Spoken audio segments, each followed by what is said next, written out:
கிறிஸ்துவில் அன்பானவர்களே, இயேசு ரட்சகரின் நாமத்தில் உங்களை அன்போடு வாழ்த்துகிறேன். ஆண்டவர் உங்களை ஆசீர்வதிக்கும்படி ஒரு வசனத்தை வாசிக்கிறேன். லூக்கா எழுதின சுவிசேஷம் 18ஆம் அதிகாரம் 7ஆம் வசனம்.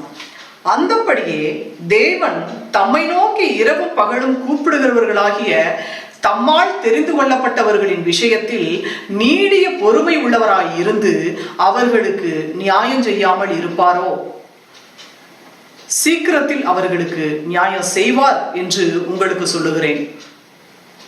இன்னும் என்னுடைய ஜெபத்துக்கு பதில் வரல, என்னுடைய வேண்டுதலுக்கு, என்னுடைய விண்ணப்பத்துக்கு இன்னும் பதில் வரல, நான் எவ்வளவோ காரியங்களை நான் நினைச்சிருக்கேன், இன்னும் அந்த காரியங்களாம் நடக்கல அப்படின்னு நீங்க சோர்ந்து போய் இருக்கிறவர்களா இருந்தால் ஆண்டவர் சொல்லுகிறார், சோர்ந்து போகாதீங்க அப்படின்னு சொல்லிட்டு ஒரு உவமையையும் ஆண்டவர் சொல்றார். இயேசு கிறிஸ்து பேசும்பொழுது உவமை இல்லாம பேச மாட்டார். அப்போ ஜெபித்து கொண்டிருக்கிறவர்களுக்காக ஆண்டவர் பேசுகிறார். நீங்க என்ன பண்ணுங்க, சோர்ந்து போகாமல் எப்பொழுதும் ஜெபம் பண்ணுங்கள் அப்படின்னு சொல்லி சொல்றாரு. சோர்ந்து போயிடாதீங்க, ஐயோ இன்னும் காலதாமதம் ஆகுதே தவிர இன்னும் காரியம் வாய்க்கலையேன்னு சொல்லி நீங்க சோர்ந்து போகாதீங்க.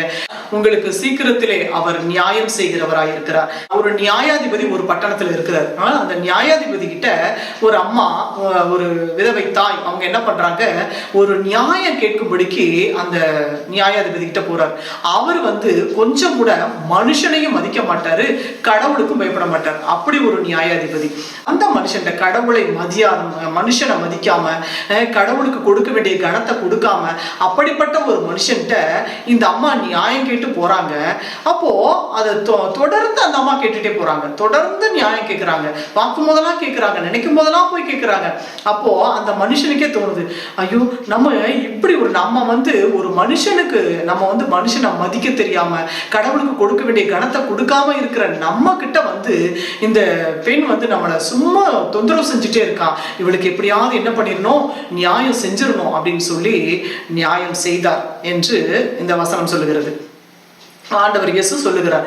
அப்போ ஒரு அநீதி உள்ள ஒரு நியாயாதிபதியே ஒரு மனுஷனுக்கு நீதி செய்ய முடியும் அப்படின்னா, நீதி உள்ள நியாயாதிபதியாகிய நம்மளுடைய ஆண்டவராகிய இயேசு கிறிஸ்து நிச்சயமாய் உங்களுடைய ஜெபத்தில அவர் பதில் கொடுக்க அவர் சர்வ வல்லமுள்ள தேவனாய் இருக்கிறார். அப்போ உங்களுக்கு அவர் பதில் கொடுக்காம நிச்சயமா இருக்க மாட்டார். கட்டாயம் உங்கள் ஜெபத்துக்கு, உங்களுடைய விண்ணப்பத்திற்கு, உங்களுடைய வேண்டுதலுக்கு அவர் பதில் கொடுக்க அவர் சர்வ வல்லமுள்ள தேவனாய் இருக்கிறார். ஆகவே நீங்கள் சோர்ந்து போகாமல் நீங்கள் ஜெபிக்க வேண்டும். நிச்சயமாக என்ன சொல்றார், சீக்கிரத்திலே அவர்களுக்கு நியாயம் செய்தார் என்றுதான் வசனம் சொல்லுகிறது.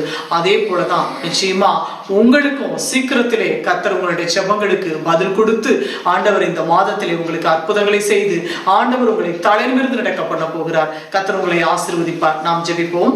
சர்வ வல்லமுள்ள இரக்கமுள்ள எங்கள் அன்பின் பரலோக பிதாவே, இந்த நல்ல வேலைக்காய் உமக்கு நாங்கள் நன்றி செலுத்துகிறோம். அப்பா ஆண்டவரே, உடைய ஜனங்களுக்கு கர்த்தாவே எந்த காரியத்திலே நீதி கிடைக்கல, நியாயம் கிடைக்கல, ஆண்டவரே நான் இவ்வளவோ ஜெபம் பண்ணிட்டேன், இன்னும் அந்த காரியம் வாய்க்கல அப்படின்னு சொல்லி சோர்ந்து போய் இருக்கிறார்களோ தகப்பனே, சோர்ந்து போகாமல் நீங்கள் ஜெபியுங்கள்னு சொல்லியிருக்கிறீங்கப்பா.